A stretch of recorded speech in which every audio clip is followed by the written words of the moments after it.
Why do you think that some schools dismiss skilled trades as kind of a consolation prize? Why do they do that? I told you guys last week that, this whole thing with the data centers and everything that's going on with AI and how, the prosperity is within Americans' reach, and it's not the prosperity most people think. It's not about lawyers. It's not about doctors. It's not about anybody in a high engineering profession. This is a gold rush for people who just are going to do normal things: HVAC, carpentry, electric. And when Mike wrote, I heard this, I was driving and I heard it, and I'm like, I gotta let people see this. This is absolutely phenomenal. And when you hear the numbers, I mean, the sheer amount of revenue these people are making, you're going to have to pick your jaw up off the table. It's phenomenal because we've never seen this before in regular construction and any kind of the trades. And this is what's happening. So let's take a listen to this. Going to college to ensure a high-paying job might be an outdated idea. Mike Rowe joins me now. He's the dirty jobs guy. Right, Mike, you've met with data center electricians in Texas. They're under 30 and they're making $200,000 a year. They don't have any college debt. Why do you think that some schools dismiss skilled trades as kind of a consolation prize? Why do they do that? Now this is really cool. Stuart Varney is very adept. He knows money. He's been on business shows. I think he was even on CNN. And he's like, I've heard these people are making up to $200,000, which if we stopped right there is making some people's head spins, I'm pretty sure. 200 grand? Not going to college? How could that possibly be? Not going and paying some school $100,000 with a year with a loan you can't afford? And you're telling me people who don't have to go to college are making $200,000? Not so fast, my friend. Two things. The electricians that I met most recently at a data center in Plano were making $260,000 a year. Right now, there's a lot of baristas at Starbucks who are like, oh my God, bad career move, bad career move with my socio-economic diversity degree, and I make $12 an hour pouring coffee.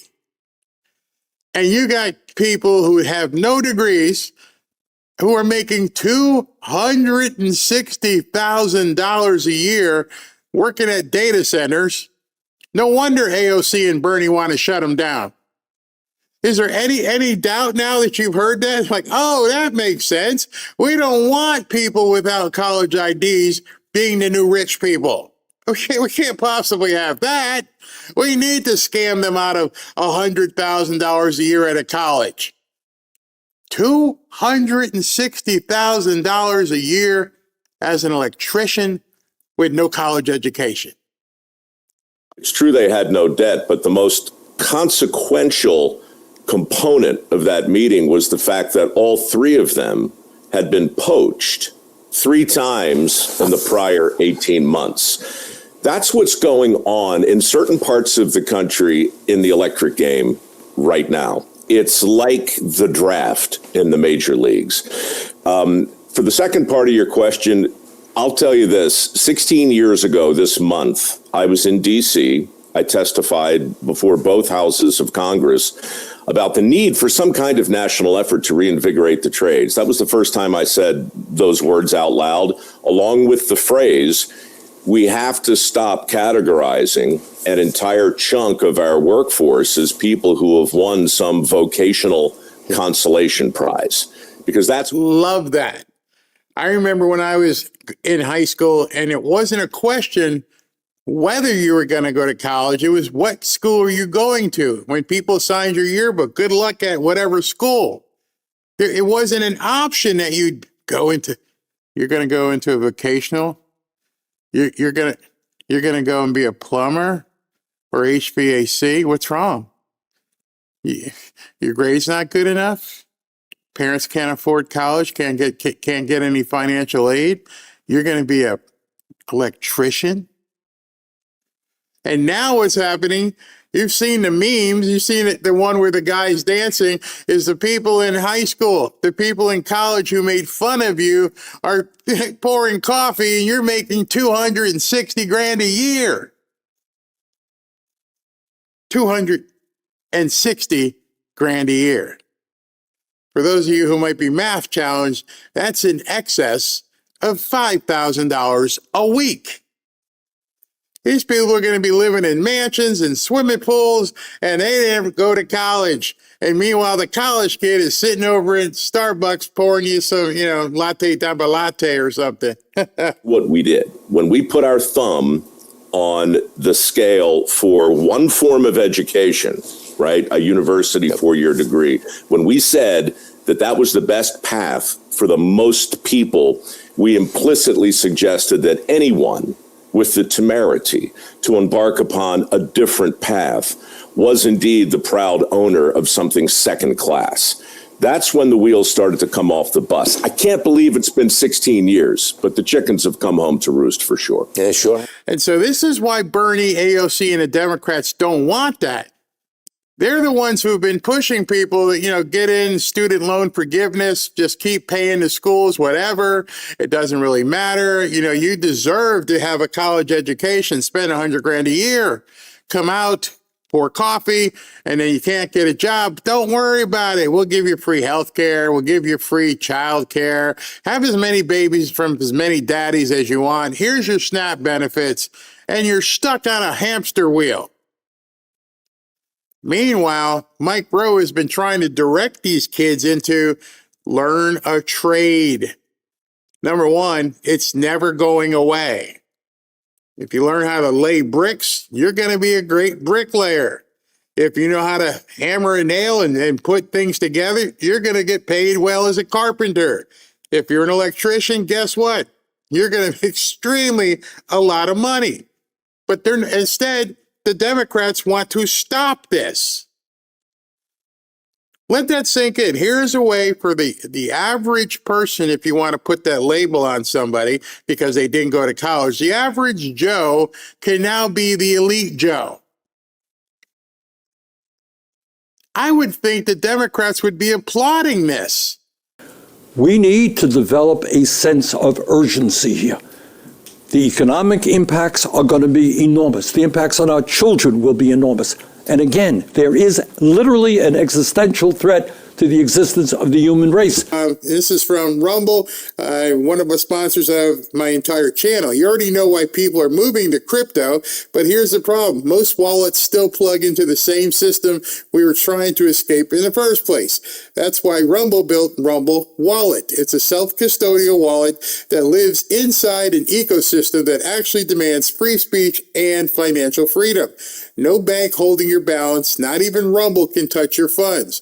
This is your money on your keys, on your terms. If you're already using Bitcoin or any other stable coin, Rumble Wallet gives you even more power. Direct, fast tipping and support for creators right on Rumble without waiting weeks for payouts or dealing with random account holds. On-chain payments and assets like Bitcoin, possibly. You can move value globally without asking anyone's permission. Most wallets stop at storage. The Rumble wallet connects your money to a marketplace of ideas that refuses to cave to censorship. So if you're serious about sovereignty, financial and digital, this is where you level up. Go to wallet.rumble.com or search Rumble Wallet in your Play Store or your App Store. Download it, back up your recovery phrase, and move your money where it belongs, in your hands. Rumble Wallet is a technology provider only and not a custodial service. See terms at wallet.rumble.com. I would think that even the colleges would be saying, this is fantastic. No, you don't have to be an electrical engineer. You don't have to understand calculus. You can go to a trade school and learn how to fix electric stuff. You can learn how to hammer a nail and build stuff and look at blueprints, and you can make 260 grand a year or 200. Why wouldn't they want this prosperity for much of America? And that's what you're seeing. You're seeing the Democrats trying their best to stop this advancement.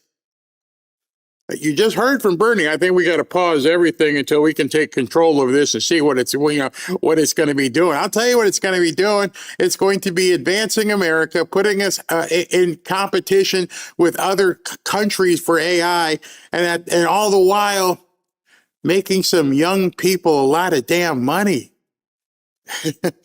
NVIDIA's chief, Jensen Huang, he urges blue-collar workers to embrace AI. He says it can elevate those jobs and even revolutionize industries like farming and carpentry. In what way can blue-collar workers actually use AI? You know, I would say, and by the way, all the typical disclaimers, I don't have a crystal ball. I'm worried about unintended consequences and so forth and so on. But honestly, Stuart, you could ask the same question and say, what's the upside for a blue-collar worker to embracing the internet or the calculator or any other piece of transformational tech that's come along that was initially scary, kind of weird, but ultimately ubiquitous?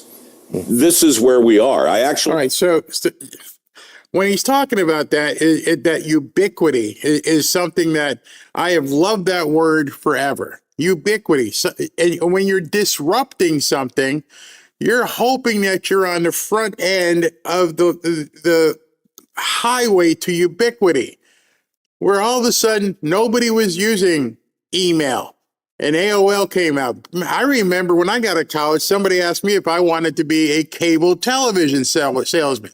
I'm like, hell no. I'm not being a cable television salesman.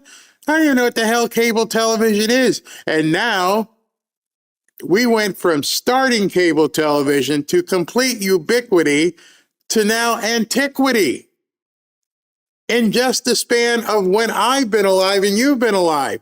None of us knew what cable TV was. Then every single one of us, ubiquity hit, and we all had cable TV. And now it's like, I'm unplugging, and I got this thing called streaming.